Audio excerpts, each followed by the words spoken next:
En 2025, les États-Unis ont enregistré le pire effondrement des colonies d'abeilles de toute leur histoire. Les apiculteurs professionnels ont perdu 62% de leurs ruches. Entre juin 2024 et mars 2025, 1,6 million de colonies ont disparu. Les apiculteurs ont décrit des téléphones qui sonnaient sans arrêt, des appels désespérés posant la même question. Vous avez des abeilles en plus? Vous avez des abeilles en plus? Un opérateur commercial du sud de la Californie qui gère 25 000 colonies? Il a perdu plus de 60% de ses abeilles en une seule saison. Il a dit, et cela mérite d'être entendu, qu'il y a un nombre limité de coûts que l'on peut encaisser avant de commencer à se dire « Je ne sais pas si je peux continuer comme ça ». Pendant ce temps, poussant tranquillement dans les montagnes d'Afrique du Sud, un arbuste produit de la douceur sans une seule abeille, depuis des millions d'années. Il ne s'agit pas d'un édulcorant artificiel fabriqué en laboratoire. Ce n'est pas un édulcorant qui laisse un arrière-goût chimique sur la langue. Un véritable extrait de plante au goût de miel doré que les populations autochtones récoltent depuis bien avant l'apparition de l'écriture dans cette partie du monde. Et il y a de fortes chances que vous n'en ayez jamais entendu parler. Cette plante s'appelle le honeybush. Son nom scientifique est Cyclopie, et elle appartient à un genre de 23 espèces connues que l'on ne trouve nulle part ailleurs sur la planète, sauf dans le biome Finos à l'extrémité sud de l'Afrique. Chaque espèce a sa propre personnalité. Le Cyclopia intermedia, appelé thé des montagnes, produit la douceur la plus riche et la plus prisée. Elle pousse en haute altitude dans des chaînes de montagnes reculées et représente 85% de la récolte sauvage. Le thé côtier Cyclopia genesistoide prospère plus près du niveau de la mer, avec ses tiges d'un doré éclatant et ses feuilles en forme d'aiguille disposées par groupes de 3. Le thé de vallée Cyclopia subterranata préfère les zones marécageuses de plaine et est devenu l'une des espèces les plus faciles à cultiver commercialement. Certaines espèces ont résisté à toutes les tentatives de culture et ne peuvent être récoltées qu'en se rendant en montagne et en les trouvant là où elles ont toujours poussé. Cette région, la région floristique du Cap, est l'un des 6 seuls royaumes floraux de toute la Terre.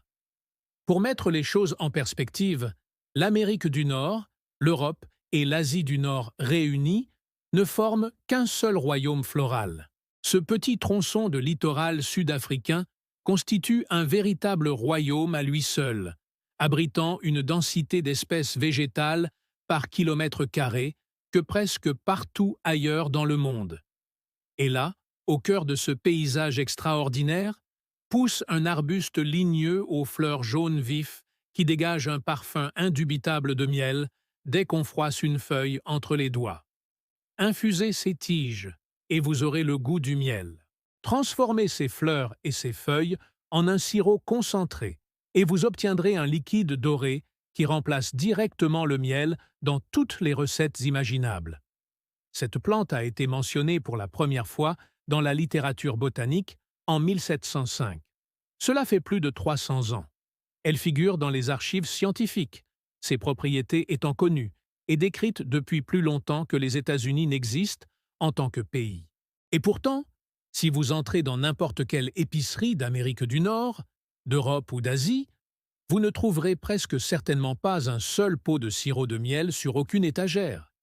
La question n'est pas de savoir si cette usine fonctionne.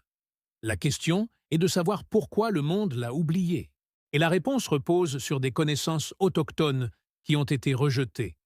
Un écosystème qui n'existe nulle part ailleurs. Une crise des abeilles qui s'accélère chaque année et un ensemble de composés si remarquables que les chercheurs ont qualifié l'un d'eux de molécules miracles.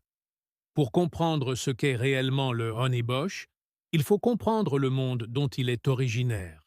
Le biome du fynbos est un type de végétation arbustive que l'on trouve exclusivement dans les provinces du Cap occidental et du Cap oriental en Afrique du Sud. Le mot fynbos vient des Africains et signifie « buisson fin », en référence aux feuilles fines et aciculaires des plantes qui y poussent. Le sol est acide, pauvre en nutriments et sableux, et l'été est sec, ce qui tuerait la plupart des plantes cultivées en quelques semaines. Mais Phinos ne se contente pas de survivre dans ces conditions. Il s'agit de l'un des écosystèmes terrestres les plus riches en biodiversité de la planète. La région floristique du Cap abrite environ 9000 espèces végétales, dont près de 70% sont endémiques. Cette minuscule région abrite plus d'espèces endémiques que de nombreux continents entiers. Il a été désigné site du patrimoine mondial de l'UNESCO. Il est plus petit que le Portugal, et pourtant, il abrite une plus grande diversité végétale que le Royaume-Uni, l'Allemagne et la France réunis. C'est également l'un des écosystèmes les plus dépendants du feu connus de la science. De nombreuses plantes de qualité supérieure ont évolué non seulement pour survivre au feu, mais aussi pour en avoir besoin. Leurs graines restent en dormance dans le sol, parfois pendant des décennies, attendant les signaux chimiques spécifiques libérés par la fumée pour déclencher la germination. Le honeybush est l'une de ces plantes. Ces graines possèdent une enveloppe si dure que, sans scarification ou exposition à la fumée, elles ne germeront tout simplement pas. Le feu se propage, le buisson brûle jusqu'au sol, puis il se régénère à partir de ses racines ou de graines qui finissent par sortir de leur dormance. Il s'agit d'une plante façonnée par des millions d'années de conditions extrêmes. Et ce sont précisément ces conditions extrêmes qui ont rendu l'expérience si savoureuse. Voici le mécanisme biologique qui explique cela. Les plantes soumises à un stress environnemental produisent souvent des concentrations plus élevées de métabolites secondaires, les composés chimiques qu'elles génèrent pour se protéger et survivre. Ce sont les molécules qui confèrent aux plantes leur saveur, leurs arômes et leurs propriétés médicinales. Dans le honeybush, ces composés comprennent une remarquable variété de polyphénols, de xanthons et de flavinones. Les acteurs principaux de ce drame chimique ont des noms qu'il faut retenir. Mangaperin est un xanthone. Une étude publiée en 2017 dans la revue Lipids in Health and Disease le décrit comme un composé bioactif miracle, documentant ses propriétés antioxydantes, antimicrobiennes, antidiabétiques, anti-allergiques, anticancéreuses et immunomodulatrices. Il s'agit d'un seul composé qui accomplit le travail que la plupart des entreprises pharmaceutiques répartiraient entre 6 médicaments différents. L'hespéridine est une flavanone aux effets anti-inflammatoires documentés et aux propriétés anticancéreuses potentielles. Et puis, il y a le pinel, un cycle naturel qui accomplit quelque chose d'extraordinaire à l'intérieur du corps humain. Elle imite l'action de l'insuline. Une étude publiée dans le British Journal of Pharmacology a documenté directement cet effet similaire à celui de l'insuline. Le pinitol aide les cellules à absorber le glucose présent dans le sang sans nécessité de production supplémentaire d'insuline. Pour les plus de 400 millions de personnes atteintes de diabète dans le monde, il ne s'agit pas d'une curiosité. Voilà une molécule qu'il est bon de connaître. Le pinitol est également un expectorant, ce qui explique pourquoi les peuples autochtones utilisaient le buisson à miel pour traiter les affections respiratoires des siècles, avant que la médecine occidentale n'ait un nom pour ce qu'ils soignaient. Il ne s'agit pas de composés présents à l'état de trace en quantité négligeable. La mangiférine et l'hespéridine sont les principales molécules bioactives du honeybush, présentes en concentrations importantes dans les feuilles, les tiges et les fleurs de la plante. Lorsqu'on prépare du thé de honeybush, ces composés se dissolvent dans l'eau, créant une boisson naturellement sucrée qui ne contient ni caféine, ni tanin, ni sucre, ni matières grasses, et des traces de fer, de potassium, de calcium, de cuivre, de zinc, de magnésium et de manganèse. Une tasse de ce thé apporte à la fois douceur et composés bénéfiques. Aucun autre édulcorant largement disponible sur Terre ne possède ces deux propriétés simultanément, dans un même emballage naturel. Réfléchissez-y un instant.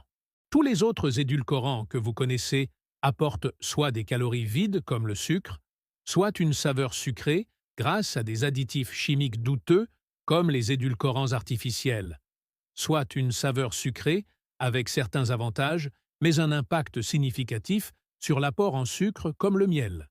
Honeybush apporte une douceur tout en fournissant activement des composés antioxydants, anti-inflammatoires et de soutien métabolique dont l'efficacité est documentée. C'est une catégorie unique. Mais c'est là que l'histoire prend une tournure inattendue. Les personnes qui connaissaient le mieux le honeybush n'étaient pas des scientifiques travaillant dans des laboratoires équipés de spectromètres de masse. Il s'agissait des Khoi et des San, les peuples autochtones de la région du Cap en Afrique du Sud, souvent appelés collectivement les Khoisan. Ce sont parmi les populations humaines continues les plus anciennes de la Terre. Des preuves génétiques suggèrent que les San habitent l'Afrique australe depuis au moins 30 000 ans, ce qui en fait l'une des lignées les plus anciennes de l'arbre généalogique humain.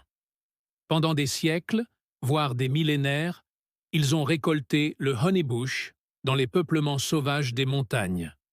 Ils l'utilisaient médicalement pour traiter les affections respiratoires, notamment ce que nous appellerions aujourd'hui l'asthme, les symptômes de la tuberculose et la toux chronique. Ils la préparaient en infusion pour faciliter la digestion après des repas difficiles. On l'administrait aux jeunes mères pendant leur convalescence pour favoriser la production de lait et leur redonner des forces. Ils lui faisaient confiance comme à un tonique de bien-être général convenant à tous les âges. Ils ont même reconnu ce que la science moderne confirmerait plus tard concernant ses propriétés anti-inflammatoires, l'utilisant pour les affections cutanées et les douleurs articulaires. Ce savoir s'est transmis de génération en génération par la tradition orale. L'emplacement des meilleurs buissons à miel était un secret de famille jalousement gardé, au même titre que n'importe quelle formule écrite. Les périodes de récolte optimales ont été observées et mémorisées de génération en génération. Les méthodes de préparation ont été perfectionnées au fil des siècles grâce à une expérience directe. Il ne s'agissait pas d'une simple cueillette. Il s'agissait d'une tradition pharmacologique sophistiquée, élaborée et validée par des milliers d'années d'observation humaine. Puis, les Européens sont arrivés. La Compagnie néerlandaise des Indes orientales établit une base d'approvisionnement à l'endroit qui allait devenir le Cap en 1652. Quelques décennies plus tard, des botanistes européens commencèrent à répertorier la flore extraordinaire du Cap. Ils ont remarqué le honeybush. Ils l'ont documenté dès 1705. Carl Peter Thunberg, un botaniste suédois qui a étudié auprès du grand Linné lui-même, a travaillé au Cap dans les années 1770 et a décrit le honeybush en détail. Mais l'économie coloniale ne disposait d'aucun cadre permettant d'évaluer un buisson qui poussait à l'état sauvage dans les montagnes. Cela ne correspondait pas au modèle agricole européen. Les Néerlandais, puis les Britanniques, ont introduit les abeilles européennes. Ils ont mis en place les pratiques apicoles commerciales qui allaient dominer la production d'édulcorants dans toute la région. Le savoir autochtone relatif au honeybush n'a pas été détruit, mais il a été marginalisé. Il fut rejeté comme étant les pratiques d'un peuple que les colonisateurs considéraient comme primitif. Le honeybush s'est replié sur les communautés rurales dans le cadre de la médecine traditionnelle, tandis que les importations de sucre et de miel d'abeilles ont occupé une place centrale dans l'économie commerciale. Pendant plus de 200 ans, l'un des édulcorants naturels les plus remarquables de l'hémisphère sud est resté caché dans les montagnes, produisant ses composés en silence, tandis que le monde construisait toute une industrie autour d'un modèle de douceur différent. Un modèle qui nécessitait des abeilles. Voici maintenant la partie qui devrait préoccuper tous ceux qui s'intéressent à la sécurité alimentaire mondiale. Vous vous souvenez des chiffres sur l'effondrement des abeilles mentionnés au début? Ils ne sont pas apparus de nulle part. Dans les années 1940, les États-Unis possédaient environ 5 millions de colonies d'abeilles domestiques. Aujourd'hui, ce nombre s'élève à environ 2,66 millions. Cela représente un déclin de près de la moitié en 8 décennies. Mais le déclin n'est plus progressif. Elle s'accélère fortement. Le partenariat BIP, Bee Informed Partnership, réalise des enquêtes annuelles depuis 15 ans. Et durant cette période, les pertes de colonies gérées ont été en moyenne d'environ 40% par an. 40%.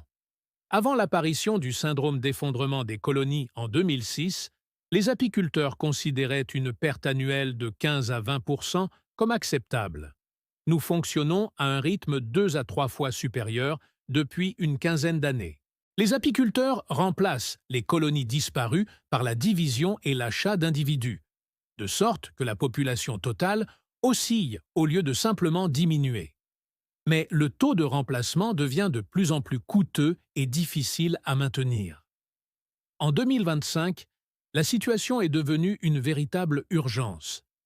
Les apiculteurs professionnels ont signalé des pertes massives et soudaines de 60 à 100% à partir de janvier, alors qu'ils préparaient leurs ruches pour le transport vers les vergers d'amandiers de Californie. Des chercheurs du service de recherche agricole de l'USDA ont identifié un coupable potentiel, les acariens Varroa destructor, qui avaient développé une résistance à l'amitrase, le pesticide le plus couramment utilisé par les apiculteurs pour contrôler les populations d'acariens. Ces acariens parasites sont dévastateurs. Ils s'accrochent aux abeilles et se nourrissent de leurs organes et de leur graisse corporelle, affaiblissant les abeilles individuellement tout en transmettant des virus mortels, notamment le virus des ailes déformées et le virus de la paralysie aiguë des abeilles. Une fois que les virus commencent à circuler dans une colonie, l'effondrement devient irréversible. Une fois que ça a commencé, on ne peut plus l'arrêter. Les conséquences financières vont bien au-delà des pots de miel sur les tables de cuisine. Les abeilles pollinisent des cultures d'une valeur de plus de 18 milliards de dollars par an. Aux États-Unis seulement, la valeur totale des cultures dépendantes de la pollinisation a été estimée à près de 200 milliards de dollars à l'échelle mondiale. 80% de l'approvisionnement mondial en amandes provient de Californie. Et cette unique culture nécessite que la majorité des colonies d'abeilles commerciales du pays soient transportées par camion pour la pollinisation chaque saison. Lorsque 62% de ces colonies s'effondrent en une seule année, c'est tout le système agricole qui s'écroule. Les rendements en amandes diminuent. Les récoltes de myrtilles, de cerises, de pommes et de melons diminuent. Les prix en supermarché augmentent pour des dizaines de produits que la plupart des consommateurs n'associent jamais aux abeilles. Pommes, avocats, concombres, citrouilles, pastèques, canneberges. La liste des cultures qui dépendent de la pollinisation par les abeilles ressemble à un inventaire de rayons de fruits et légumes. Lorsque les abeilles disparaissent, les conséquences se répercutent sur l'ensemble du système alimentaire d'une manière que la plupart des gens ne relieront pas aux ruches vides qui jonchent un verger californien. C'est à ce moment précis que Honeybush cesse d'être une curiosité et commence à apparaître comme quelque chose dont le monde a réellement besoin. Une plante qui produit du sucre sans avoir besoin d'un seul pollinisateur. Et cela devient encore plus intéressant lorsqu'on comprend à quel point il est simple de transformer cette plante en un produit utilisable. La méthode traditionnelle, perfectionnée au fil des siècles par les communautés Khoisan et documentée plus tard par des chercheurs de l'université de Stellenbosch et du Conseil de la recherche agricole, ne comporte que très peu d'étapes. Récolter les feuilles, les tiges et les fleurs pendant leur période de croissance active. Généralement, de la fin du printemps à l'été, lorsque les concentrations de sucre sont à leur maximum, tailler les tiges d'environ un tiers à la moitié, en laissant suffisamment de croissance pour que la plante puisse se rétablir rapidement. Rassembler la matière coupée en fagots, écrasez-la légèrement pour libérer les composés internes et laissez-la subir une fermentation oxydative. Au cours de ce processus, la matière végétale passe du vert au brun foncé et développe son arôme caractéristique de miel. La température augmente naturellement à l'intérieur du tas. Les transformateurs commerciaux utilisent des tas de séchage de 4 à 5 mètres de diamètre et de 2 mètres de haut, remplis de 1,5 à 2,5 tonnes de matière fraîche, recouverts de toile et laissée assécher pendant 3 à 5 jours. Une fois la fermentation terminée, la matière est étalée en fines couches et séchée au soleil pendant 1 à 2 jours. Le produit séché se conserve indéfiniment dans des récipients hermétiques. Vous pouvez ensuite l'infuser directement comme du thé, qui possède lui-même une douceur naturelle. Mais le véritable substitut de miel nécessite une étape supplémentaire que toute personne possédant une cuisine peut réaliser. Faire mijoter la matière séchée dans de l'eau, dans un rapport d'environ 1 part de plante pour 4 parts d'eau. Maintenir une chaleur douce pendant 1 à 2 heures afin que les composés sucrés s'extraient complètement. Filtrer le liquide à travers une passoire fine. Poursuivre la réduction à feu doux jusqu'à obtenir une consistance sirupeuse. Le sirop doré obtenu ressemble étonnamment à du miel. Son profil aromatique se situe dans la gamme que la plupart des gens qualifient de mielé, tout en possédant son propre caractère distinct. Il se conserve à température ambiante sans se détériorer ni cristalliser. Vous n'aurez besoin que d'une casserole, d'une passoire et d'une source de chaleur. Ni centrifugeuse, ni extracteur de miel, ni aucun matériel apicole.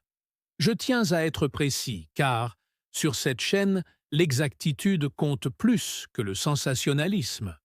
Le sirop de honeybush n'est pas chimiquement identique au miel d'abeille. Le miel d'abeille est principalement composé de fructose et de glucose, produits par un processus enzymatique à l'intérieur du corps de l'abeille. Le sirop de honeybush tire sa douceur d'un mélange complexe de polyphénols et de sucres végétaux naturels. Dans la plupart des pays, il est impossible de légalement l'étiqueter comme miel, car les définitions réglementaires exigent l'intervention de la bactérie B. On peut le décrire avec précision comme un édulcorant naturel d'origine végétale, au goût proche du miel, et contenant un ensemble de composés bioactifs que le miel d'abeille ne possède tout simplement pas. D'une certaine manière, cela le rend plus intéressant, et non moins. La culture du honeybush devient un domaine où la rentabilité frôle l'absurde. L'installation d'une seule ruche coûte entre 200 et 500 $ rien que pour les composants de la ruche. Ajouter des équipements de protection, des médicaments contre les acariens et les maladies, une alimentation complémentaire pendant l'hiver, la gestion des reines et un entretien régulier. Et la plupart des apiculteurs amateurs dépensent bien plus de 1 000 $ avant de récolter leur premier pot. Un plant de buisson à miel coûte entre 5 et 20 $ dans une pépinière spécialisée. Elle ne nécessite aucun équipement autre que des outils de jardinage de base, aucun équipement de protection contre les piqûres, aucun médicament contre les parasites, ni d'alimentation supplémentaire une fois établie. Elle prospère dans un sol pauvre et acide qui affamerait la plupart des plantes de jardin. En réalité, la négligence donne de meilleurs résultats, car un sol riche entraîne une croissance excessive des feuilles au détriment des composés sucrés. La différence de coût est bien réelle. La plupart des espèces de cyclopes tolèrent des températures descendant jusqu'à environ 6 ou 7 degrés C sans protection. Dans les zones USDA 8 à 11, les jardiniers peuvent la cultiver en extérieur toute l'année. Dans les régions au climat froid, on peut utiliser des conteneurs et les rentrer à l'intérieur pour le hiver. La propagation à partir de boutures semi-ligneuses, prélevées en fin d'été, est fiable avec une hormone de bouturage basique. Les graines demandent plus de patience. Il faut les scarifier avec du papier de verre ou les traiter avec de l'eau de fumée pour briser l'enveloppe dure des graines, qui a évolué pour leur permettre de survivre au feu de brousse. La germination prend plusieurs semaines, et la croissance la première année est lente. Mais les boutures permettent de contourner tout cela. Une plante se multiplie en 10 en quelques années, puis en 50, puis en autant que vous avez de place. Un seul arbuste mature atteint environ 1 à 2 mètres de hauteur et peut être récolté plusieurs fois par saison de croissance sans nuire à sa santé. La plante vit plusieurs années, produisant des matières premières récoltables saison après saison, sans pratiquement aucun coût d'intrant après l'achat initial. Pensez à la croissance à long terme. Mais voici le paradoxe auquel le simple optimisme de cette histoire doit faire face avec honnêteté. Ce qui rend le honeybush remarquable le rend aussi vulnérable. Elle ne pousse que dans un seul biome de la planète. Une étude publiée dans Crop Science en 2022 a révélé qu'environ 80% du thé de miel est récolté de manière non durable dans les populations sauvages. Toutes les espèces de cyclopes commercialisées figurent sur la liste rouge des espèces menacées de l'UICN. La récolte illégale est le problème le plus difficile auquel l'industrie est confrontée. La surexploitation, l'urbanisation, l'invasion de plantes exotiques et une gestion inappropriée des incendies dégradent les peuplements naturels qui ont permis à cette plante de survivre pendant des millions d'années. L'industrie du honeybush en Afrique du Sud produit environ 400 tonnes de thé sec par an. Pour comprendre à quel point cela est petit, considérons la trajectoire. En 1997, seules 30 tonnes ont été transformées, soit suffisamment pour préparer une tasse de thé par semaine pour environ 225 000 personnes. En 2000, ce chiffre atteignait 160 tonnes. La première transaction commerciale de honeybush de la histoire a eu lieu dans les années 1930, lorsque des arbustes sauvages récoltés dans la région de Cougar, dans la province du Cap-Oriental, ont été vendus pour l'équivalent de quelques centimes le kilogramme. L'industrie formelle n'existait même pas avant 1999, date de la création de la South African Honeybush Tea Association. 400 tonnes par an représentent la totalité de l'approvisionnement mondial de l'une des plantes les plus intéressantes de la planète. Comparez cela au marché mondial du miel, qui représente 10 milliards de dollars. À cette échelle, le honeybush est invisible. Les projets de recherche en cours donnent des raisons d'être véritablement optimistes. Des études publiées dans le Journal of Medicinal Food ont démontré que la mangiférine et les polyphénols du honeybush réduisent significativement le stress oxydatif dans des modèles cellulaires. Une étude publiée en 2018 a décrit de puissantes propriétés antidiabétiques. Une étude clinique de 12 semaines menée auprès de 120 participants a montré que l'extrait de honeybush améliorait significativement les mesures des rides cutanées par rapport au placebo. Une étude animale a révélé que le thé de honeybush non fermenté réduisait la taille du cancer de l'œsophage de 94%. Des recherches en laboratoire ont démontré que la mangiférine, en améliorant l'activité macrophagique, stimule la réponse immunitaire. Des études complémentaires ont démontré que le soutien à la santé osseuse passe par l'inhibition des ostéoclastes, la protection du foie et des effets antimicrobiens, favorisant ainsi un bon équilibre intestinal. L'extrait de honeybush a même été testé comme antioxydant naturel dans la viande transformée, avec des résultats équivalents à ceux des nitrates classiques pour prévenir l'oxydation des lipides. Cette plante offre une pharmacie d'applications potentielles. Une seule plante, une infinité d'applications potentielles. Et nous n'avons fait qu'effleurer le sujet, car le marché mondial du thé honeybush représente environ 10 millions de dollars. Le monde dépense davantage en chewing-gum en un seul après-midi. L'histoire de honeybush n'a rien à voir avec un complot d'entreprise ou une dissimulation délibérée. Aucune salle de réunion secrète n'a décidé de garder cette plante cachée. La vérité est plus simple et, à certains égards, plus frustrante. Le honeybush est resté méconnu car il ne pousse que dans un écosystème spécifique, à l'extrémité sud d'un continent. Parce que les puissances coloniales considéraient les savoirs autochtones comme primitifs, et parce que l'infrastructure commerciale nécessaire pour les cultiver, les transformer et les diffuser à l'échelle mondiale n'existait tout simplement pas jusqu'à une époque très récente. Car le financement de la recherche cible les industries établies et les marchés éprouvés, et non les projets inconnus du grand patron. Car c'est toujours la prise de conscience qui a constitué le goulot d'étranglement, et non la biologie. Chaque jardinier vivant dans un climat approprié qui plante un buisson à miel contribue à changer la donne. Chaque pot de sirop de honeybush, produit hors d'Afrique du Sud, contribue à réduire la pression sur les populations sauvages présentes sur son territoire. Chaque conversation à propos de cette plante diffuse des connaissances restées en sommeil pendant 3 siècles. Les jardiniers peuvent faire la différence. Cette plante est aujourd'hui disponible auprès de pépinières spécialisées dans de nombreux pays. Les graines peuvent être commandées en ligne. Les méthodes de transformation sont documentées dans des guides agricoles et des articles de recherche publiés. Tout ce qui est nécessaire pour produire un édulcorant semblable au miel sans abeilles est disponible dès maintenant. La seule barrière, c'est celle que vous venez de lever en regardant jusqu'ici.